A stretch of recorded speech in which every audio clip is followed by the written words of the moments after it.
ایک دن نبی کریم صلی اللہ علیہ وسلم نے ایک صحابی کو دعا کرتے سنا، اللہ سے مانگ رہے ہیں یا اللہ مجھے کامل نعمت عطا فرما۔ آپ نے پوچھا تمہیں پتہ بھی ہے کامل نعمت کیا ہے؟ عرض کرنے کہ یا رسول اللہ مجھے تو نہیں پتہ ہے، لیکن مجھے خیر کی امید ہے کہ یہ خیر کی دعا ہے۔ آپ نے فرمایا کامل نعمت کیا ہے؟ جنت میں داخل ہو جانا، جہنم سے بچ جانا۔ پھر ایک صحابی کو دعا کرتے سنا، وہ کہہ رہے تھے یا ذا الجلال والاکرام۔ آپ علیہ السلام نے ارشاد فرمایا فوراً اللہ سے دعا مانگو، اب تمہاری دعا کو قبول کیا جائے گا۔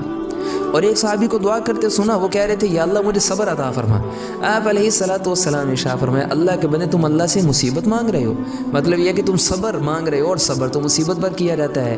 اللہ سے صبر نہیں بلکہ اللہ سے عافیت کا سوال کرو کہ اللہ مجھے تمام بلاؤں سے، آزمائشوں سے حفظ و امان میں رکھے۔